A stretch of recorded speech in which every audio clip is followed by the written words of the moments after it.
이 시간 생각할 하나님 말씀은 구약성경 역대하 34장 1절에서 7절 말씀입니다. 구약성경 704페이지에 있는 역대하 34장 1절에서 7절 찾으신 분은 일어나서 교독합니다. 마지막 7절은 다 함께 읽겠습니다. 역대하 34장 1절. 요시야가 왕 위에 오를 때에 나이가 8세라 예루살렘에서 31년 동안 다스리며 여호와 보시기에 정직하게 행하여 그의 조상 다윗의 길로 걸으며 좌우로 치우치지 아니하고 아직도 어렸을 때 곧 왕위에 있은 지 8년에 그의 조상 다윗의 하나님을 비로소 찾고 제12년에 유다와 예루살렘을 비로소 정결하게 하여 그 산당들과 아세라 목상들과 아로 새긴 우상들과 부어 만든 우상들을 제거하여 버리매 유다가 왕하면서 바알의 제단들을 먹었으며 왕이 또 그 제단 위에 높이 달린 태양상들을 찍고 또 아세라 목상들과 아로 새긴 우상들과 부어 만든 우상들을 바 가루를 만들어 제사하던 자들의 무덤에 제사장들의 뼈를 제단 위에서 불살라 유다와 예루살렘을 정결하게 하였으며 또 므낫세와 에프라임과 시므온과 납달리까지 사냐는 후레아 성읍들에도 그렇게 행하여 함께 읽겠습니다. 제단들을 허물며 아세라 목상과 아로 새긴 우상들을 빻아 가루로 만들어 온 이스라엘 땅에 있는 모든 태양상을 찍고 예루살렘으로 돌아왔더라. 아멘. 자리에 앉으시기 바랍니다. 오늘 본문 말씀 중심으로 반복해서 회개하기를 바라시는 하나님이란 제목으로 하나님 말씀 생각해 보려고 합니다. 우리가 계속해서 하나님에 대해서 생각해 보고 있는데 하나님의 한쪽 부분만, 한쪽 면만 바라보면서 반대편에 무엇이라고 말씀하시는지를 돌아보지 않는 것이 너무나 안타까워서 우리가 계속해서 하나님은 진짜 어떤 분인지 성경으로 좀 살펴보고 있습니다. 오늘은 반복해서 회개하기를 바라시는 하나님이란 제목으로 생각해 봤는데요. 왜 이런 제목을 삼았을까요? 혹자들인 이렇게 말하는 사람이 있습니다. 한 번 회개하면 되지 계속해서 회개할 필요가 없다. 심지어는 뭐라고까지 말씀하시는 걸 제가 봤냐면 회개하는데 너무 시간과 열정을 쏟지 마라. 회개하는데 시간과 열정을 쏟을 시간에 하나님이 나를 통해 무엇을 하실지를 기대하고 그 일을 해라. 이렇게 말씀하시는 분들을 보게 됩니다. 전체적으로 보면 굉장히 우리가 알고 있던 것을 뛰어넘는 무엇인가 있는 것처럼 이야기하지만 제가 오늘 설교 말미에 말씀드리겠지만 완전히 잘못된 얘기입니다. 그래서 성경을 통해서 도대체 하나님은 우리에게 뭘 바라시는지 그리고 우리가 알고 있는 회개라는 것이 얼마나 추상적인 개념으로 사용되고 있는 것인지 제대로 하나님이 말씀하신 회개를 정의하지 못하면서 회개를 그저 일회로 끝나는 거라고 생각하는 것이 얼마나 위험한 생각인지를 오늘 성경을 통해서 전반적인 성경을 통해 살펴보려고 합니다. 자, 오늘 성경은 남유다의 요시야 왕에 대한 이야기입니다. 오늘 여러분 읽을 때 보시면 알겠지만 요시야 왕은 굉장히 어린 나이에 왕이 됐습니다. 8살 때 왕이 된 거죠. 이게 우리나라 세는 우리도 지금 나이가 바뀌었지 않습니까? 우리나라 세는 나이가 아니라 만 나이기 때문에 많아봐야 10살, 9살. 그러니까 초등학교 1학년이나 2학년, 3학년밖에 안 된 그 나이에 요시야가 왕이 된 겁니다. 그런데 제가 왜 요시야 왕에 대한 이야기를 봤냐면 이 요시야 왕이 남유다의 마지막 개혁을 한 왕입니다. 여러분 우리가 잘 아는 대로 이스라엘은 두 나라로 갈렸죠. 남유다와 북이스라엘로 나뉘었습니다. 그런데 남유다는 그 남유다가 망할 때까지 예루살렘 성전에 하나님의 법궤를 모셔놓고 하나님을 섬기는 나라였습니다. 북이스라엘은 어떤 나라였죠? 하나님을 섬긴다고 하면서 베델이라는 곳과 단이라는 곳에 금으로 우상을 만들어 놓고 그걸 하나님으로 섬기면서 자기 마음대로 제사장을 레위 지파 아닌 사람을 세우고 자기 마음대로 7월 15일 장막절을 8월 15일로 바꿨던 나라가 북이스라엘 아니었습니까? 그러니까 여러분, 북이스라엘은 얘기 안 하려고 하는 이유가 뭐냐면 그들은 원래 태생부터 북이스라엘의 나라가 시작부터 마지막 때까지 하나님을 온전히 섬긴 적이 없는 나라였기 때문에 그 나라를 이야기하는 것은 그리 바람직하지 않은 것 같습니다. 우리 믿는 사람의 입장으로 보면 말이죠. 그렇기 때문에 우리는 남유다를 집중해 봐야 되는데 이 남유다의 마지막으로 개혁한 왕이 요시야 왕이에요. 물론 8살의 왕이 됐기 때문에 왕이 되자마자 할 수 없었죠. 8년을 지나서 또 12년을 지나서 그는 개혁을 완성하는 왕이 되게 되는데 여러분 쭉 읽었다시피 그의 개혁은 2가지 패턴을 가지고 있습니다. 하나는 뭐냐면 그동안 가지고 있었던 우상들을 전부 없애버리는 겁니다. 여러분 자세히 보시면 우상만 없애는 게 아니라 없애는 것도 굉장하죠. 우상을 그냥 없애는 정도가 아니라 그걸 빻아가지고 그 가루를 어떻게 해요? 하나님을 온전히 섬기지 않았던 사람들의 무덤에 갖다 뿌리는 거예요. 그리고 하나님을 온전히 섬기지 않고 바알의 신을 섬기거나 겸해서 섬기는 제사장을 이미 죽었는데도 불구하고 그 뼈를 전부 가져다가 다시 불살르는 그런, 어떻게 보면 이렇게까지 해야 될까라고 할 정도의 아주 심각한 대청소랍니다. 어떤 청소죠? 하나님이 원하시지 않는 것을 완전히 없애버리는 일을 합니다. 그러니까 하나님을 온전히 섬기지 않던 것을 전부 다 잡아다가 전부 발견해서 그걸 몽땅 다 없애는 작업을 하죠. 그 다음에 여러분 우리가 읽진 않았습니다. 8절 이후에 요시야의 개혁운동은 그 다음에 뭘로 이어지냐면 하나님의 율법책을 발견해서 그 율법책을 백성들에게 가르치고 선포하는 일을 통해 요시야는 개혁을 완성해 나가는 것을 성경을 통해 볼 수 있습니다.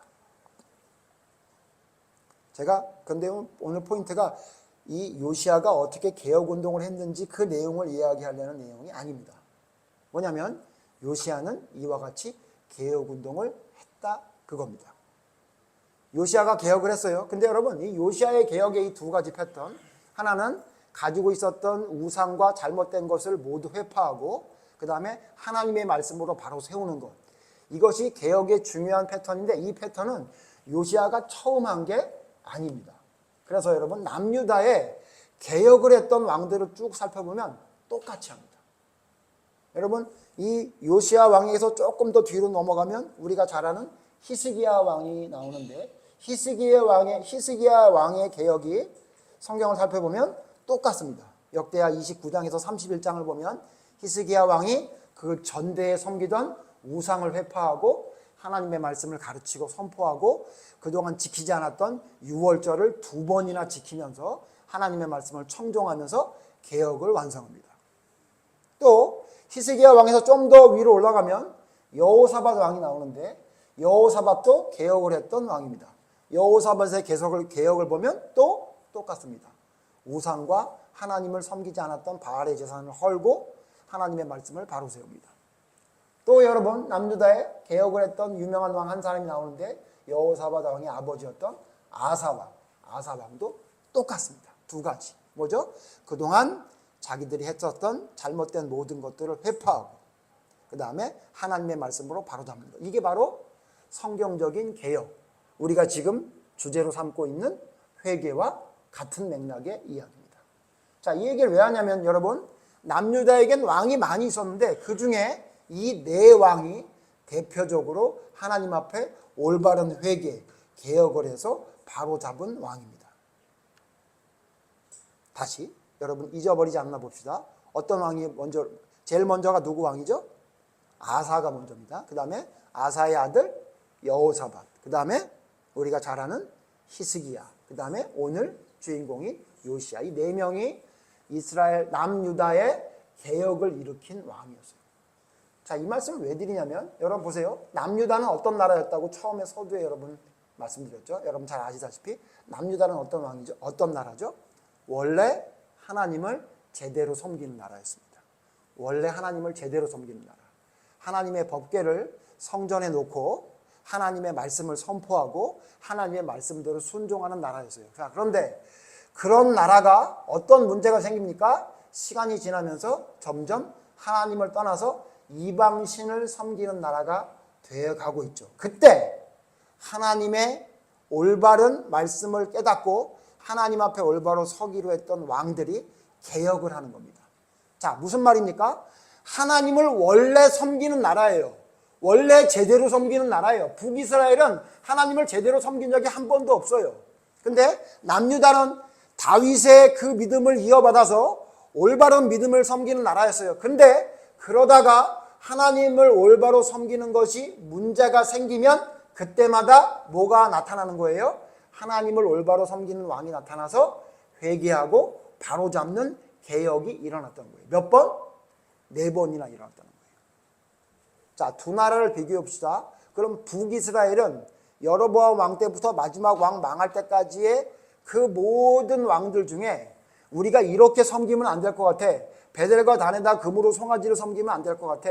레위지파 아닌 사람을 제사장으로 삼는 것은 성경적으로 잘못된 것 같아. 하나님이 원하시지 않은 것 같아. 7월 15일을 8월 15일로 바꾸는 것은 하나님이 기뻐하시는 것 같지 않아 라고 생각해서 개혁했던 왕이 있었나요? 한 명도 없었어요. 그러니까 망한 거예요. 그런데 남유다는 원래 하나님을 올바로 섬기는 나라였는데도 불구하고 그들이 하나님을 섬기다가 문제가 발생하면 왕들이 중간중간마다 바로잡는 회개의 개혁의 역사가 일어났던 거예요.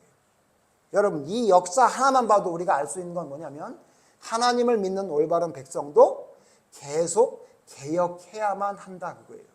자, 여러분, 제가 아까 처음 서두에 뭐라 그랬죠?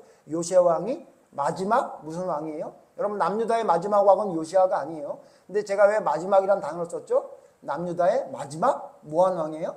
개혁을 했던 왕이에요. 자, 그러면 요시야 왕 이후에는 그 어떤 왕도 하나님 앞에 잘못된 걸 바로잡아서 개혁했던 왕이 없었다는 거죠. 그래서 여러분, 남유다도 어떻게 됐습니까? 그래서 망한 거예요. 그래서 망한 겁니다. 회개하라는 선지자의 목소리를 들었습니까? 안 들었습니까? 여러분, 회개하라는 예레미야 선지자의 목소리를 안 듣고 오히려 그와 같은 선지자를 죽이려고 했죠. 그래서 결국은 망한 겁니다. 자, 여러분, 남유다가 왜 망했습니까? 개혁하지 않았기 때문에 망한 겁니다. 그나마 남유다가 북이스라엘이 멸망했음에도 불구하고 그 나라를 계속 유지할 수 있었던 것은 중간중간 왕들이 하나님 앞에 진정한 회개를 외치고 개혁을 했기 때문에 가능했던 거예요. 그러나 그것이 멈추자 결국은 남유다도 망한 겁니다. 여러분, 진정한 회개라는 건 뭐냐면요, 이와 같이 계속된 회개가 있을 때 그걸 진정한 회개라고 이야기하는 겁니다. 아까 처음 말씀드렸듯이 어떤 목회자들이 그런 이야기를 하는 사람들이 있어요. 한 번 회개한 건 하면 끝난 거지 그 이후에는 그렇게까지 회개에 너무 집중할 필요 없다, 이렇게 말씀하시는 분이 있는데 제가 볼 때는 단어를 잘못 사용하신 것 같아요. 제가 그걸 좀 정정해서 바로잡을게요. 틀린 말은 아닙니다. 그러나 이렇게 정정해야 됩니다. 뭐냐면요, 회심은 한 번이다. 그러나 회개는 계속돼야 된다. 이게 아마 정상적인 이야기일 거예요. 무슨 얘기죠? 내가 하나님을 진짜 섬기겠다고 회심한 그때가 있을 거예요. 그 회심은 한 번이죠. 만약에 어떤 사람이 회심했다가 또 시간이 나서 또 회심하고 또 회심하고 그러면 뭐라고 얘기하죠? 너 처음에 회심했던 건 회심이 아니다, 이렇게 얘기하잖아요. 제가 제 아내에게 이렇게 다짐을 많이 하죠. 여보, 내가 앞으로는 당신이 말하는 대로 할게. 이렇게 제가 나 이제 회심했어. 마음이 바뀌었어. 벌써 이렇게 말하자마자 이렇게 막 비웃은 웃음소리가 좀 들으셨습니까? 그렇게 말하잖아요. 제가 그렇게 회심을 했는데 그 다음에 또 그랬을까요? 안 그랬을까요? 또 그랬잖아요. 그럼 뭐라 그러죠? 너 지난번에 말했던 건 진짜 회심이 아니야, 이렇게 말하죠. 자, 무슨 얘기냐면 진짜 하나님 앞에 돌아서겠다고 다짐했던 그 진짜 회심, 가짜 회심 말고 진짜 회심은 한 번이 맞아요. 내가 회심을 몇 번 했어요? 그렇다면 앞에 했던 회심은 다 가짜 회심이었던 거죠. 그러니까 진짜 하나님 앞에 돌아서겠다고 회심했던 것은 한 번이 맞아요. 그렇죠? 그 다음에 뭐가 있어야 되죠? 그 다음엔 그 회심한 마음을 가지고 내가 예전에 살던 기준을 버리고 하나님의 뜻대로 살아가려다 보니까 또 안 되고 또 안 될 때마다 또 회개하고 또 회개하는 일들이 계속 일어나는 것을, 그걸 우리가 믿음이라고 얘기하고, 그렇게 계속되는 회개가 일어나는 것을 진정한 회개라고, 회심이라고 이야기하는 거죠. 그래서 여러분, 제가 지금 단어를 3개 말씀드렸는데 이 3개의 단어는 밀접하게 연결이 되어 있습니다. 뭐죠?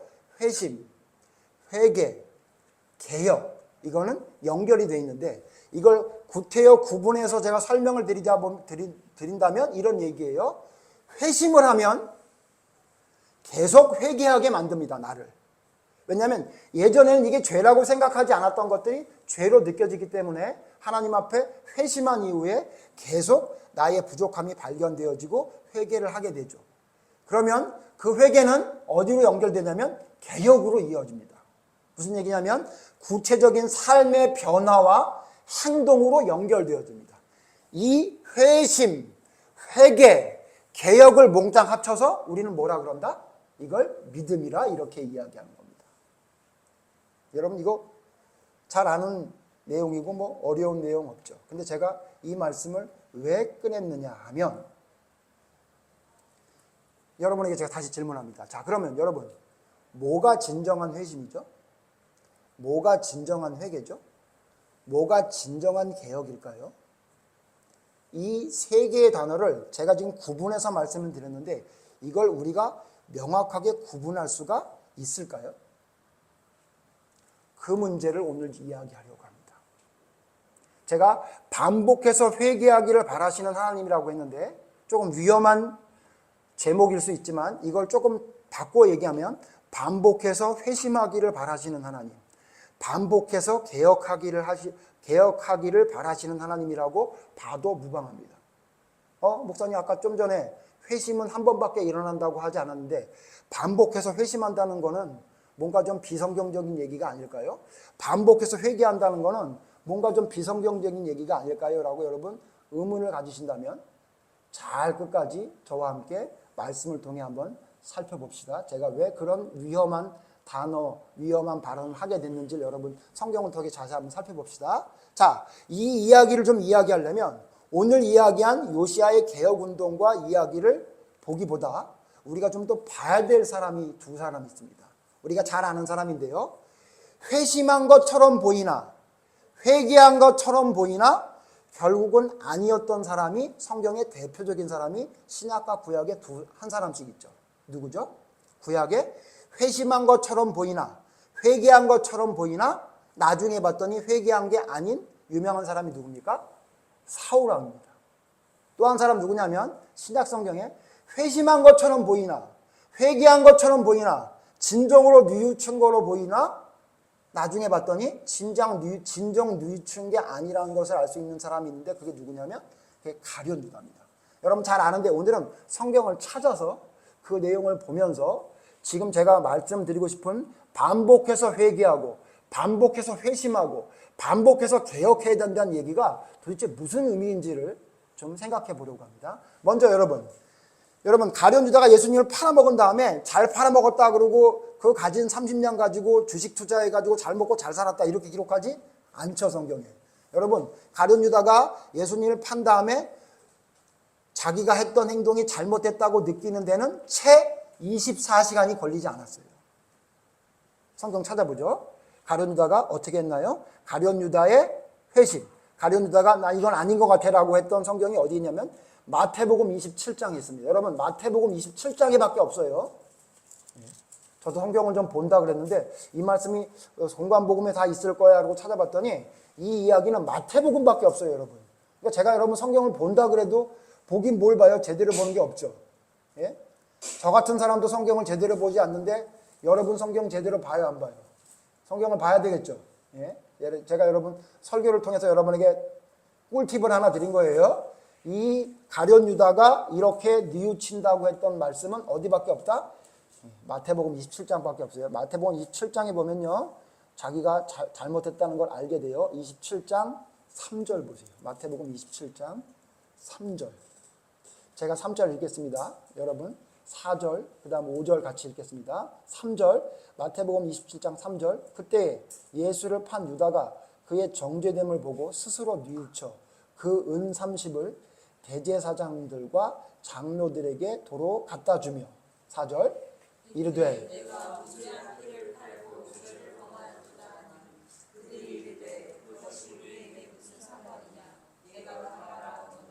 5절, 유다가 은을 성소에 던져놓고 물러가서 스스로 목매어 죽은지라. 자, 오늘 성경에 여러분 뭐만 가리워 보냐면요, 뭐만 가리고 보시면 되냐면요, 스스로 목매어 죽은지라를 좀 가려보세요.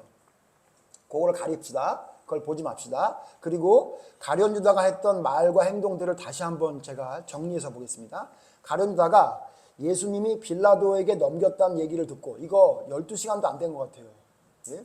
24시간은 뭐 한 반나절밖에 안 된 것 같아요. 그걸 깨닫고 가룟 유다가 그의 정죄됨을 보고 스스로 뉘우쳐. 그래요. 어떻게 했어요? 누가 말해서 뉘우쳤습니까? 아니에요. 어떻게 했다고요? 스스로. 자기 스스로 깨달았어. 뭐를? 내가 지금 했던 건 잘못된 거라는 걸 깨달았어요. 잘했죠? 자, 그 다음 뭐예요? 은 30을, 여러분 그 중간에 은 30을 더 숨겨놓은 것도 아니고 받았던 은 30을 그대로 다 갖고 왔어요. 그래서 대제사장과 장로들에게 도로 갖다 주면서 뭐라고 얘기해요? 4절에 내가 무고한 피를 팔고 죄를 범하였도다. 자, 스스로 뉘우쳐서 뭐라고 얘기하냐면 내가 무고한 피를 팔아서 죄를 범했다 이렇게 얘기했어요. 자, 그랬더니 그 얘기를 듣고 대제사장들과 사람들이 뭐라 그래요? 난 몰라. 이미 끝났어. 우리 어렸을 때 유치하게 놀 때 퇴퇴퇴 막 끝났어 막 이렇게 얘기하고 한 번 끝난 건 한 번 하면 끝난 거야. 모르는 거 없어 막 이렇게 얘기하는 거 있잖아요. 그렇게 이제 유치하게 대제사장들이 그런 거예요. 그랬더니 5절 보세요. 어떻게 해요? 유다가 그 돈을 안 받아준다 그러니까 어떻게 해요? 그 돈을 성소에 던져놓고 물러갔다 이렇게 말합니다. 자, 뒤에 제가 스스로 목매어 죽은 지나를 좀 빼자고 했던 이유가 뭐냐면, 여러분 우리는 가룟 유다가 이렇게 해서 저주의 죽음을 당했다는 것을 사도행전에 그냥 죽은 게 아니라 목매달아 죽은 게 아니라 줄이 끊어져가지고 창자가 터져나와 죽었다고 사도행전에 말하고 있기 때문에 버림받은 죽음이더라고 알고 있잖아요. 저 알고 있지만 요 알고 있는 걸 좀 가려보자 그 얘기예요. 가려보고 유다가 했던 말과 행동을 한번 살펴보세요. 첫 번째 뭐라고요? 스스로 깨달았어요. 그리고는 자기의 잘못을 가서 입으로 이야기했어요. 그리고는 그것이 안 받아주는 것 같으니까 받았던 돈을 자기가 들고 있으면 안 되니까 그걸 다 갖다 집어 던지고 물러왔어요. 자, 여러분 요것만 본다면, 이것을 본다면 가룟 유다가 회개한 걸로 볼 수 있을까요? 아니면 회개 안 한 걸로 볼 수 있을까요? 저는 이걸 누가 봐도 회개한 걸로 볼 겁니다. 누가 봐도. 그렇지 않아요? 우리가 자꾸 결론을 아니까 이거는 회개 아니야 라고 하지만, 자, 스스로 알았어요. 누가 가르쳐준 것도 아니야. 예? 스스로 자기가 뭐가 잘못된지를 알았어. 그래서 그걸 가서 잘못이라고 고백을 하고 자기가 받았던 모든 것을 돌려주고 돌아왔어요. 그러면 회개 아니에요? 그러면 회개 아니에요? 근데 여러분 잘 아시다시피 가룟 유다는 회개한 게 아닌 것을 뭘로 알 수 있죠? 그가 나중에 행동한 거 보니까 자살을 해버렸어요. 그러니까 예수님을 파는 것도 지 맘대로 팔더니 회개도 지 맘대로 하는 거예요. 하나님이 언제 회개하면 죽어버리라 그런 적 있어요? 성경 어디에 그런 사람이 있습니까? 한 사람도 없죠. 근데 어떻게 하냐면 죽어버렸어요. 그러니까 자기의 기분과 자기의 생각과 판단대로 예수님을 팔더니 결국 자기의 생각과 판단대로 회개했기 때문에 그 회개는 진짜 회개가 아니다라고 우리가 알고 있는 거죠. 그러나 만약에 이것을 우리가 모르고 있다면 가룟 유다는 회개했다라고 우리가 생각할 수 있지 않을까요? 그렇죠? 그다음 또 한 사람 살펴보자 그랬죠. 또 한 사람 누구냐면 사울 왕인데, 사울 왕이 여러분 나쁜 사람인 것만 알고 있지만 사울 왕이 했던 이야기들이, 사울 왕이 행동했고 이야기했던 걸 쭉 살펴보면요, 사울 왕은요 엄청나게 회개한 사람처럼 보여요. 여러분 잘 아시다시피 사울 왕은 하나님의 영, 성령을 힘입어 가지고 예언도 2번이나 했던 사람이에요. 한 번이 아니라 2번이나 했던 사람이라고. 대단한 사람이에요. 그런데 그 정도로 끝난 사람이 아니라 사울 왕은요 엄청나게 뉘우치고 후회하고 용서를 구했던 사람이에요. 사무엘상 19장 보세요. 사무엘상 19장. 사무엘상 19장에 보면 사울 왕에게 누가 이야기합니다. 누가 권면을 해요. 누가 책망을 해요. 사무엘상 19장 6절을 보세요. 그 책망을 듣더니 사울 왕이 이렇게 이야기합니다. 사무엘상 19장 6절 같이 읽죠. 시작. 사울이 요나단의 말을 듣고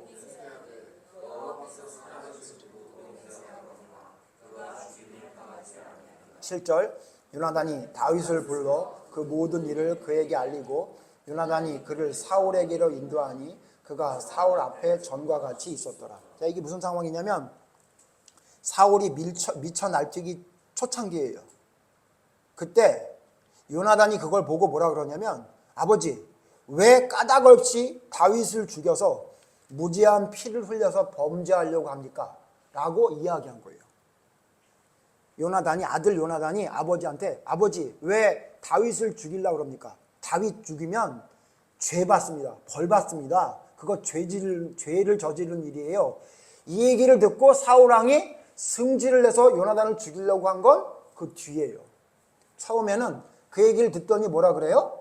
여기? 맹세하되 사울이 요나단의 말을 듣고 맹세하되 여호와께서 살아계심을 두고 맹세하거니와 그가 죽임을 당하지 아니하리라. 자, 사울이 요나단의 말을 듣고 어떻게 해요? 맹세하고 그를 죽지 않을 거라 그래놓고 말만 하고 돌아오니까 또 바로 창을 던진 게 아니라 돌아오기 위해서 뒤에 뭐예요? 같이 밥 먹고 같이 있었대요. 자, 뭘 했다고요? 맹세하고 말하고 그를 데려오기 위해서 같이 있었어요. 세 가지 다 했네요. 회심, 회개, 뭐요? 개혁 다 했어요. 변화 다 시켰어요. 그러니까 자기가 마음을 바꿨어요. 맹세까지 하면서. 그 다음에 어떻게 해요? 말을 했어요. 그 다음에 어떻게 해요? 행동으로 옮겼어요. 다 했네요. 여러분 그러면 이게 회심입니까? 회개입니까? 개혁입니까? 아닌가요? 근데 이게 왜 아니라고 우리가 알고 있죠? 사울왕이 마지막에 결국은 또 자살해서 죽었고 하나님께 버림받았다는 걸 아니까 이 성경 말씀을 보고 이거는 아니야 이렇게 말하는 거지. 이 말씀만 딱 보면 사울은 뭐한 사람이에요? 회개하고 회심한 사람이죠. 여기만 이렇게 말하지 않았어요. 사무엘상 24장이 보세요. 사무엘상 24장 보세요. 사무엘상 24장 16절. 사무엘상 24장 16절. 제가 있습니다. 다윗이 사울에게 이같이 말하기를 마침에 사울이 이르되 내 아들 다윗아 이것이 내 목소리냐 하고 소리를 높여 울며. 자, 여러분 이 상황이 뭔지 아시죠? 이게 뭐냐면요, 다윗이 사울왕을 첫 번째 살려줬을 때예요. 그때 자기를 살려줬다는 얘기를 듣고 사울이 뭐라고 얘기해요? 울며 목소리를 높여 내 아들 다윗아 이렇게 얘기했어요. 자, 이거 회심이 아니에요. 여러분 보통 회심하려면 꼭 따라와야 되는 것 중에 하나가 뭐죠? 눈물이죠. 소리 높여 소리치는 거죠. 예? 근데 다 했네요. 그 다음 뭐라고 하는지 아세요? 17절. 다윗에게 이르되 나는 너를 학대하되 너는 나를 선대하니 너는 나보다 의롭도다. 틀린 말이에요? 맞는 말이에요? 딱 맞는 말이죠. 나는 너를 학대했는데 너를 나를 선대하니까 너는 나보다 의롭다 이렇게 얘기했어요. 그리고 뭐라 그래요? 네가 분명히 이스라엘 나라에 견고하게 설 것이다 얘기하고 21절 같이 읽죠. 시작. 그런즉 너는 내 후손을 끊지 아니하며 내 아버지의 집에서 내 이름을 멸하지 아니할 것을 이제 여호와의 이름으로 내게 맹세하라 하니라. 여러분 뭐까지 했냐면요, 우리 맹세하자. 네가 왕이 될 건데 내가 널 죽이려고 그랬다고 우리 집 미워하지 말고 다 죽이지 말고 맹세해라 그래가지고 맹세 이렇게 가서 한 거예요. 다 했네요. 회심, 예? 회개, 행동으로 옮기는 아주 대단한 일 다 했네요. 누가?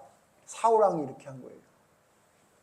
여기만이 아니에요. 26장 보세요. 지금 26장 21절 26장 21절 같이 읽죠. 26장 21절 시작. 사울이 이르되 내가 범죄하였도다. 내 아들 다윗아 돌아오라.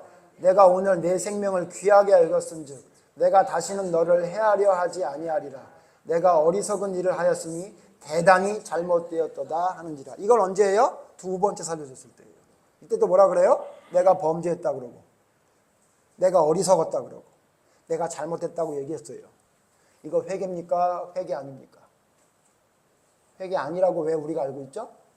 그 나중을 보니까 그가 결국 하나님께 버림받았으니까, 더군다나 지금 계속 일이 있을 때마다 또 얘기하고는 또 범죄하고, 또 얘기하고는 못 지키고, 이게 계속 반복이 되니까 사울은 잘못됐다고 얘기하는 거죠. 하나만 더 찾아봅시다.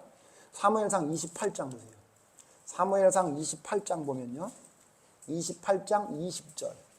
사무엘상 28장 20절 보면요, 사울이 또 회개하는 모습 같은 게 나와요.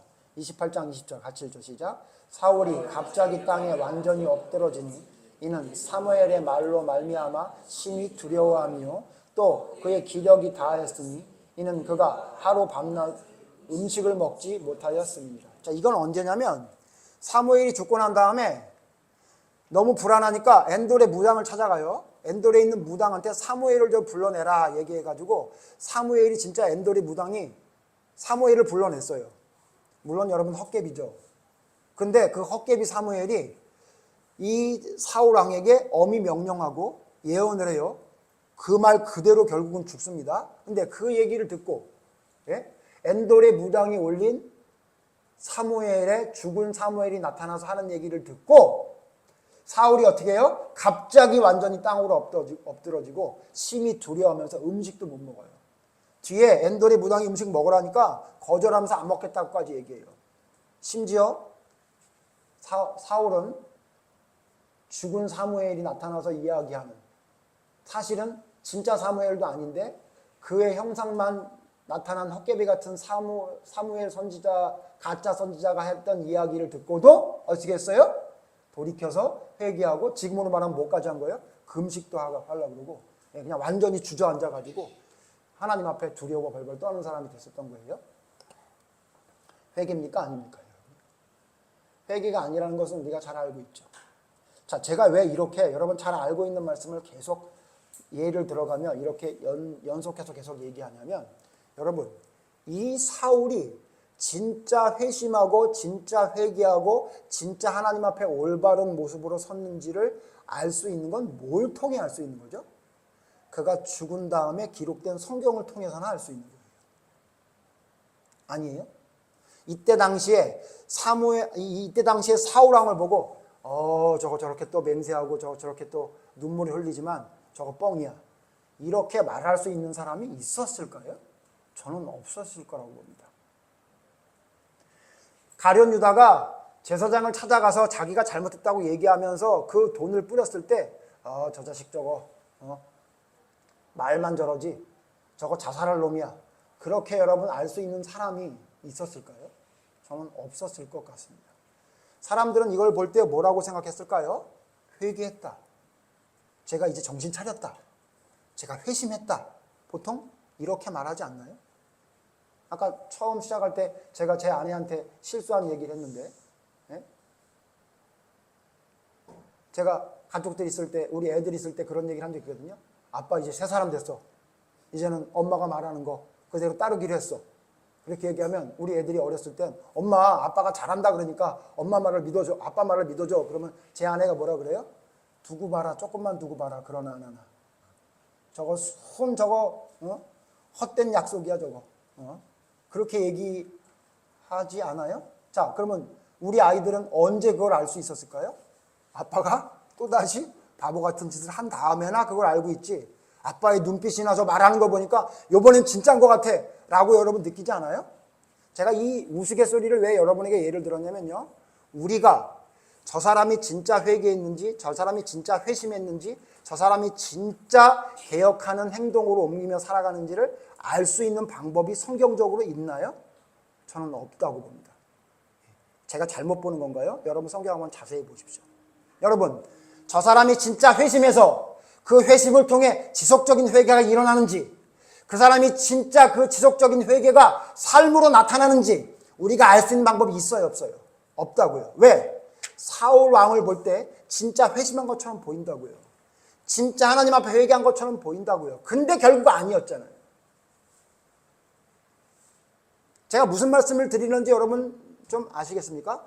여러분 진짜 회심은 한 번 일어나는 게 맞아요. 성경으로 볼 때. 진짜 한 번 회심이 일어나는 게 성경적으로 맞아요. 신학적으로 볼 때 맞습니다. 그런데 그 회심이 진짜인지 아닌지 우리가 알 수 있는 방법이 있어요? 제가 볼 때는 없습니다, 여러분. 없어요.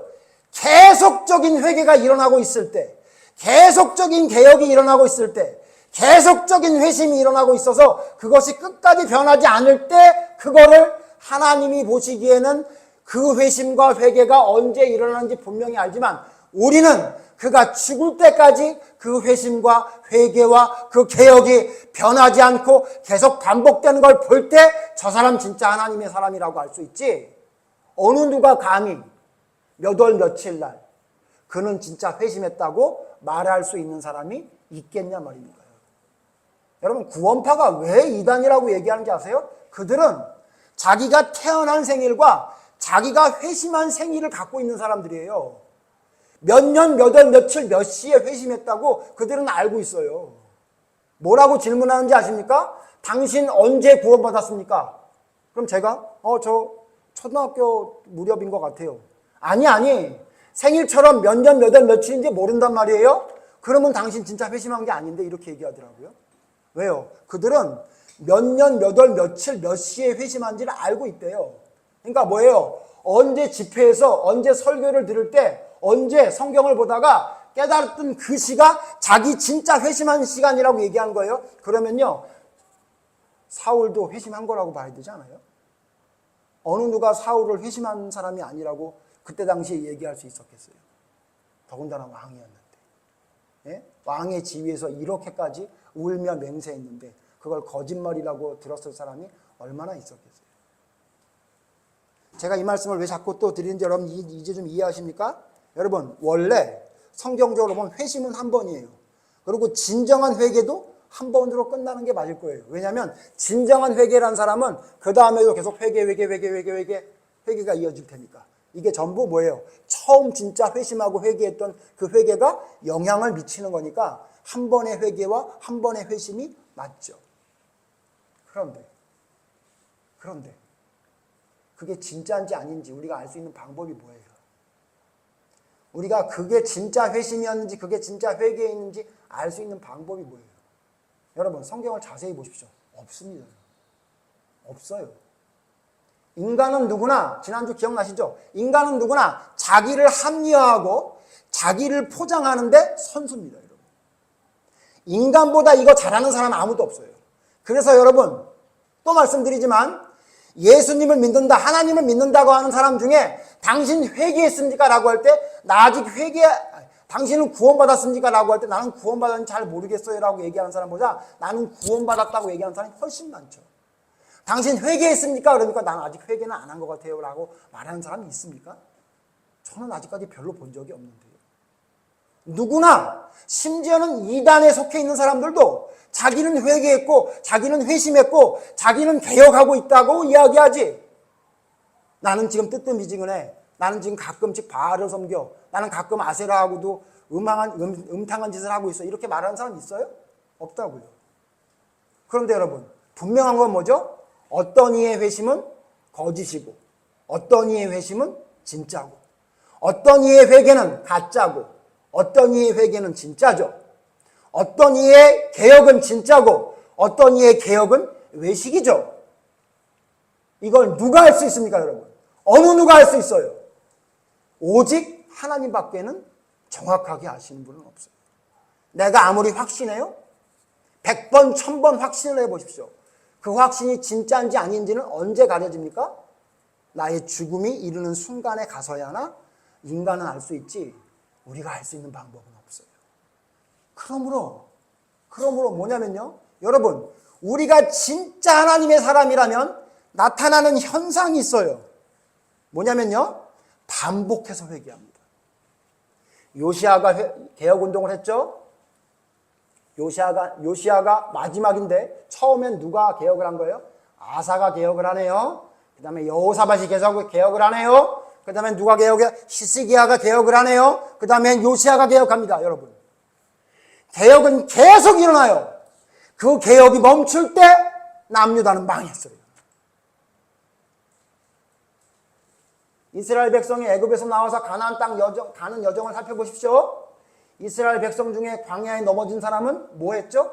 계속 불평하죠. 계속 감사하지 않죠. 계속 손가락질하죠. 계속 의심하죠. 그런데 여러분, 여호수아와 갈렙, 가나안 땅에 들어간 여호수아와 갈렙 보십시오. 그는 어떻게 해요? 계속 회개합니다. 계속 하나님의 말씀을 의지합니다. 계속 하나님의 뜻을 따라갑니다. 무슨 말인지 이해되세요? 여러분, 진짜 하나님 앞에 회심한 사람, 진짜 하나님 앞에 회개한 사람, 진짜 개혁을 자기의 삶에 이루는 사람의 특징이 뭐냐면 계속 반복된다는 거예요. 마음을 또 돌이키고, 마음을 또 돌이키고, 또 회개하고, 또 회개하고. 작년까지도 죄가 아닌 줄 알았던 게 올해 갑자기 죄인 줄 깨닫게 되고, 어제까지만 해도 내 마음을 돌이키지 않겠다고 굳게 고집피웠던 내 마음이 갑자기 오늘 아침 기도하는 가운데, 말씀 가운데 내 마음이 돌아서고, 손 하나 까딱 움직이는 것도 힘들어서 귀찮았던 내가 하나님의 말씀대로 실천한 거에 어쩜 이리도 목숨을 거는 사람처럼 행동으로 옮기는 건지를 발견하게 되는 것이 그게 진짜 믿음입니다. 그러므로 하나님이 보시기에 회심은 1회입니다. 맞습니까? 틀립니까? 맞습니다. 하나님이 보시기에는요, 진짜 회심인지 아닌지 하나님은 다 아세요. 여러분, 가룟 유다가 막 돈을 던지고 막 자기가 잘못했다고 했을 때 하나님이 그 모습을 보고 뭐라 그랬을까요? 너 진짜 회개하는구나, 사랑하는 내 아들아, 그랬을 것 같아요? 아니잖아요. 하나님은 아신다고요. 여러분, 사울왕이 맹세하는데 막 울면서 내가 잘못했다 이럴 때 하나님은 사울왕의 그 모습을 보시고 제가 진짜 회개했구나라고 생각하셨을까요? 아니에요. 저놈이 겉으로만 저렇게 얘기하는 거야. 아직도 지 고집 그대로 지 고집을 꺾지 않아. 아각왕 살렸지? 저놈 저거 송아지 끌고 왔지? 그 다음에도 계속 내 말 안 들을 거야. 그건 누구만 알아요? 하나님만 알죠. 여러분, 사무엘 선지자가 알았어요? 사무엘 선지자가 사울왕이 아각왕도 죽이고 아말렉과의 전쟁에서 아무것도 가져오지 말라는 얘기를 처음 전했을 때 저는 분명히 내 말 안 들을 거야, 그거 알았어요? 몰랐어요. 몰랐기 때문에 하나님이 사울왕을 버린다 그럴 때 밤새 울며 기도하다가 사울왕에게 간 거 아니에요? 하나님 말씀을 전하는 사무엘 선지자조차 그가 진짜 회개했는지 안 했는지를 알 도리가 없었다, 그 말이에요. 우리 인간은 알 도리가 없어요. 뭐를 통해 알 수 있냐? 하나님은 알 수 있지만 우리는 뭘 통해 알 수 있냐면 또 회심하고, 또 회개하고, 또 개혁하고, 또 개혁하고. 아사가 개혁했는데 여호사밧이 개혁하고, 여호사밧이 개혁했는데 히스기야가 또 개혁하고, 히스기야가 개혁했는데 요시야가 또 개혁하고, 어제 회심했는데 오늘 또 회심하고, 어제 회개했는데 오늘 또 회개하고, 어제 개혁했는데 모자란 게 또 보여서 오늘 또 회개하는 삶이 내 삶에 계속 이어질 때 그게 진짜 회심한 거고, 그게 진짜 회개한 거고, 그게 진짜 개혁한 거 아닙니까? 그런데 취지는 이해하겠어요. 취지는 한 번 회심과 한 번 회개한 걸로 끝나는 거지 그 다음엔 회개할 필요가 없다라고 얘기하는 게 무슨 뜻인지 이해는 됩니다. 하나님이 보시기에 회개와 회심은 한 번인 게 분명하니까요. 그런데 여러분, 만약에 그 얘기를 듣는다면 여러분이 진짜 회심인지 아닌지, 여러분이 진짜 회개한 건지 아닌지, 여러분이 진짜 개혁해서 그것을 삶으로 옮기는지 아닌지 여러분이 고민하겠습니까? 네? 그 얘기를 듣고도 고민을 한다고요? 한 번으로 다 끝났다는데 또 회개하려고 또 잘못한 게 뭔지를 하나님 앞에 이러면 안 된다는 생각을 여러분 할까요? 그래서 이스라엘이 여러분 그런 엄청난 회개가 여러 번 있었음에도 불구하고 결국은 또 회개하고 또 개혁했어야 했고, 그 회개와 개혁이 멈췄을 때 결국 망하게 됐다고 성경은 우리에게 말씀해주고 있는 것 아닙니까? 여러분, 하나님은 반복해서 회개하는 걸 좋아하세요. 아까 말씀드렸지만 요시야가 회개한 게 요시야가 처음 시작한 게 아니에요. 그 선대왕이 했던 거 그대로 따라한 거예요. 근데 하나님이 이렇게 말씀하시지 않았죠. 야, 요시아야, 그거 옛날에 했었잖아. 그걸 뭘 또 하니? 옛날에 히스기야가 했던 거 그대로 따라하네? 옛날에 아사왕 했던 거 그대로 하네? 그때 한 번 했으면 됐지 뭘 또 하려고 그러냐? 그렇게 해요? 여러분, 우리의 믿음 상태가 어떻게 되는지에 따라 우리는 하나님 앞에 또 회개하고 또 회심하고 또 개혁해야 되는 일들의 과제가 우리의 삶에 남아있다고 생각하는 것이 올바른 믿음의 사람의 모습이고, 하나님은 그것을 기뻐하십니다. 하나님이 그건 기뻐하십니다. 여러분, 지금 회개가 사라지고 있어요. 회개라는 단어가 생소한 단어가 돼버렸고요. 회개라는 단어가 과거의 단어가 돼버렸어요. 옛날에 회개했으면 됐다 그래요. 여러분, 믿음이 옛날에 과거한 걸로 지금의 나를 이끌어갈 수 있는 믿음이 진짜 믿음입니까? 여러분, 회개는 현재 진행형이에요. 지금 내가 회개하는 삶을 살아가는 게 진짜 믿음이지, 옛날에 회개했으니까 지금은 회개가 필요 없다? 여러분, 이상한 복음이 지금 이 교계를 붙들고 있고, 혹시라도 우리 교인들이 그런 게 영향을 받아서 내가 지금 말씀중심교회에 나온 지 8년째 됐는데 8년 정도 회개했으면 됐지라고 생각하는 거 아닐까? 걱정이 된대요. 여러분, 우리의 회개는 우리의 올바른 믿음 가운데 죽을 때까지 영원히 가져가는 것이, 그게 올바른 믿음입니다. 그런데 여러분, 회개가 사라지고 있어요, 점점. 그러면서 뭐라고 얘기하냐면, 부흥이 있게 하여 주시옵소서. 부흥이 있게 하여 주시옵소서. 하나님, 우리 한국교회가 예전의 부흥을 되찾게 해 주시옵소서. 세계교회가 예전의 부흥을 되찾게 해 주시옵소서. 초대교회의 부흥이 이곳에 임하게 해 주시옵소서. 이렇게 기도한단 말이에요. 그 기도가 잘못됐다는 얘기가 아니라 그 기도에 빠진 게 있어요, 여러분. 뭐가 빠졌냐면요, 회개해야 부흥이 일어나죠. 회개해야 부흥이 일어나죠. 여러분, 우리 역사, 여러분 성경을 봐도 역사를 봐도 회개가 없는 부흥이 있었습니까? 여러분 세례 요한이 엄청나게 많은 사람들을 몰고 다녔어요.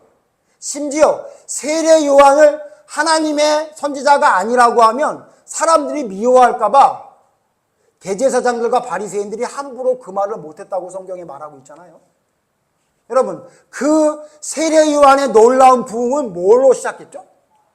세례 요한의 처음 하나님 말씀을 전했던 말씀이 뭐죠? 회개하라, 천국이 가까웠느니라. 누가 너희 보고 이스라엘 자손이라고 하더냐. 뭐가 시작됐어요? 회개가 될 때. 여러분, 거기에 지금 세례 요한의 말을 듣고 있는 사람들이 전부 이방인입니까? 유대인들이에요. 하나님을 날 때부터 믿어서 8일 만에 할례하고, 예? 절기 다 지키고 안식일 지키고 11조 드리는 사람들이었다고요. 그 사람들에게 왜 회개를 전파합니까? 회개해야 되니까요. 그리고 여러분, 예수님이 복음을 전파하기 시작할 때 제일 먼저 했던 말씀이 뭐예요? 회개하라, 천국이 가까워. 세례 요한하고 똑같아요. 여러분, 세례 요한의 부흥이, 예수님의 부흥이 뭐로부터 시작했어요? 회개로부터 시작했어요. 초대교회의 부흥을 이야기한다고요? 초대교회의 부흥을 이끌었던 사람이 누구죠? 베드로예요, 베드로. 여러분, 베드로의 설교가 사도행전에 나옵니다. 베드로의 설교의 요지가 뭐죠? 너희가 죽인 예수가 바로 메시아였으니 회개하라, 그거예요. 그랬더니 그 베드로의 그 얘기를 듣고, 그 설교를 듣고 사람들이 어떻게 했대요? 가슴을 치며 회개하며 어찌할꼬, 이렇게 말했다고 성경이 나와 있잖아요. 그러니까 3,000명, 5,000명이 하나님 앞에 돌아서는 부흥이 일어날 수 있었던 거예요. 여러분, 부흥은 어디에서 시작됩니까? 회개에서 시작되는 거예요. 회개에서 시작되는 게 부흥이에요. 사도 바울이 재판석에 서서 사람들에게 복음을 전합니다. 뭐라고 전합니까? 너희가 죽인 예수가 바로 그리스도 예수였다. 사도 바울의 그 놀라운 복음이 전파되어지고 부흥이 일어났던 건 뭐로 시작하는 거예요? 회개에서 시작했던 거예요. 자기 자신의 회개에서, 하나님 앞에 올바로 서는 회개에서 시작된 거예요. 여러분, 성경만이 아니라 역사를 보세요, 역사. 여러분, 평양대부흥운동 그러죠? 우리나라에 1907년에 있었던 평양대부흥운동은요, 사실 1903년에 있었던 원산에 있었던 대부흥운동에서 시작돼요.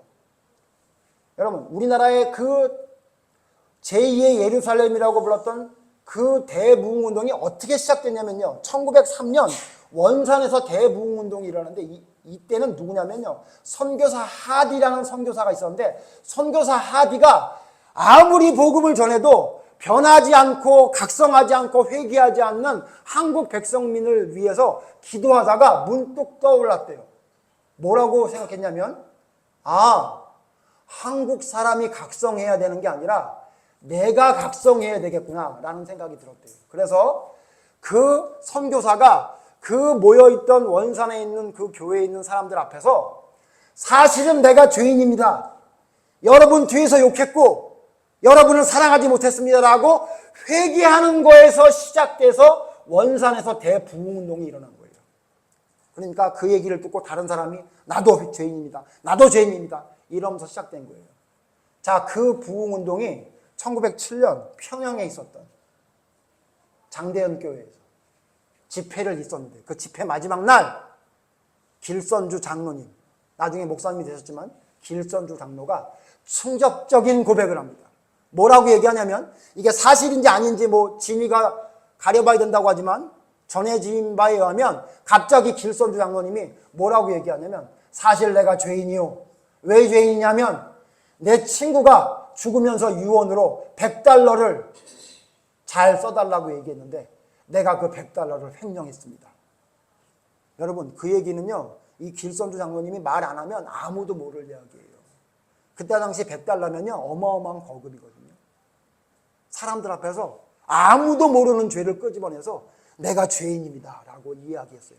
그러자 나도 죄인이요. 나도 죄인이요. 나는 강간을 했고 나는 도둑질을 했고 나는 거짓말을 했고 라는 그 놀라운 전염병처럼 회개가 평양에서 일어나게 돼서 그 대부흥운동이 일어나서 교회에 와서 곰방대를 뒤에 꽂고 담배는 못 끊겠다.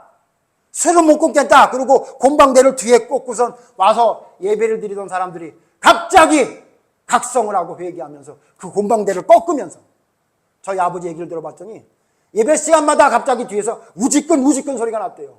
곰방대 전부 가서 꺾는 사람들이 나타나면서 대부흥운동이 일어났던 거예요. 여러분 초대교회 부흥을 원합니까? 우리 한국교회에 있었던 대부흥을 원해요? 그러면 회개해야죠. 회개. 철저히 회개해야죠. 남들이 알지도 못하는 그 죄를 고백하면서 하나님 앞에 회개했을 때 여러분 길선주 장로님이 예수님을 안 믿던 사람이에요? 아니 장로님이잖아요. 장로님. 그럼 여러분 제가 묻습니다. 그 길선주 장로님의 회개는 언제 일어났습니까? 길선주 장로님의 회심은 언제 일어난 거예요? 예수를 처음 믿겠다고 할 때 일어난 게 그 회심입니까? 아니면 평양 대부흥운동에 내가 죄인이요라고 얘기했을 때가 진짜 회심이고 진짜 회개입니까? 무슨 말씀 드린지 이해되세요? 회개와 회심은 끊임없이 일어나는 거예요. 끊임없이 일어나야만 되는 거예요. 그게 믿음이에요. 우리나라뿐만이요. 여러분 미국에 대각성운동이 일어났을 때 어떤 것 때문에 대각성운동이 일어났습니까? 여러 사람 있지만 대표적인 사람 우리가 잘 아는 조나단 에드워드 목사님이 저녁 예배 설교 때 제목이 뭐예요? 진노하시는 하나님의 손에 있는 죄인들. 진노하시는 하나님의 손에 있는 죄인들이라는 제목을 가지고 2시간여에 1시간 반에서 2시간에 걸쳐 당신들이 지금 하나님의 진노의 손아귀에 있는데 회개하지 않으면 멸망에 들어간다는 그 무서운 말씀을 듣고 쓰러져 눈물로 회개하는 것이 미국의 대각성운동의 시작이었어요. 여러분 부흥을 원하십니까? 내 삶의 부흥을 원하세요? 우리 교회의 부흥을 원해요? 한국교회의 부흥을 원해요? 전 세계 교회가 하나님 앞에 올바로 서는 부흥을 원해요? 그러면 회개부터 있어야 돼요. 근데 복음을 전한다는 자들이 뭐라고 사람들을 자꾸 이야기하냐면 한 번 회개면 끝난다. 한 번 회심으로 끝난다. 무슨 말인지 이해가 된다고요. 충분히 성경적으로 맞다고 이야기할 만한 성경들이 없는 건 아닙니다. 그런데 여러분 그렇게 얘기만 하고 끝나면 됩니까? 안 됩니다. 그러니까 수년 전에 예수님 믿을 때 눈물을 쏟았던 눈물이 지금은 절대 나지 않고, 처음 예수님 믿었을 때 그 감격은 나의 삶에 나타나지 않고, 의무감으로 기도하고, 의무감으로 예배 참석하고, 의무감으로 성경 읽고, 마치 성경 오늘 안 읽고 오늘 기도 좀 안 하면 하나님이 내 삶 속에 갑자기 무슨 재앙을 내릴까 봐 겁내가지고 그 재앙 안 받으려고 그냥 죽지 못해서 기도하고 예배 참석하고 성경 보고 있는 그런 사람들의 모습을 만든 거 아닙니까, 여러분? 여러분, 하나님은 우리에게 계속 반복적으로 회개하기를 바라십니다. 하나님은 우리에게 계속 반복적으로 마음을 돌이키기를 바라십니다. 정리합니다. 이 두 가지를 정리하면 이럽니다, 여러분. 그러니까 진짜 하나님이 우리에게 바라시는 건 뭐냐면요, 이걸 바라세요. 첫 번째, 반복해서 회개하는 것을 바라십니다. 두 번째, 처음인 것처럼 돌이켜 행하는 것을 바라십니다. 하나님의 말씀을 마치 처음 듣는 것처럼, 우리가 좀 전에 읽었던 요시야의 개혁운동 내용을 보세요. 그거를 앞뒤를 다 자르고 보면요, 이 요시야 왕을 통해서 하나님을 처음 알았나 보다, 그럴 정도로 마치 처음 하나님을 섬기는 것처럼 열정을 내고, 그 히스기야의 개혁 때도, 아사의 개혁 때도, 여호사밧의 개혁 때도 이스라엘 민족들이 마치 처음 하나님을 섬기는 것처럼 열심과 열정을 내는 모습이 성경에 기록이 되어 있어요.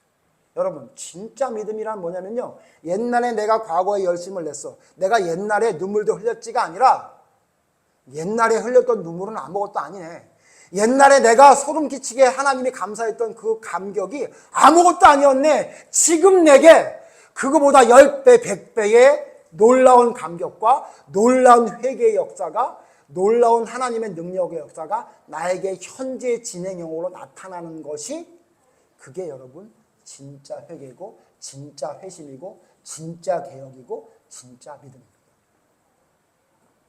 처음인 것처럼 돌이켜 회개하는 것. 가끔 그런 얘기를 듣습니까? 하나님은 이미 우리 구원을 완성시켜 놨으니 우리는 그 완성시키는 구원을 따라가기만 하면 된다. 틀린 말 아니라고요. 그런데 뭘 말하면 안 돼요? 뭘 말하지 않아서 문제라고요?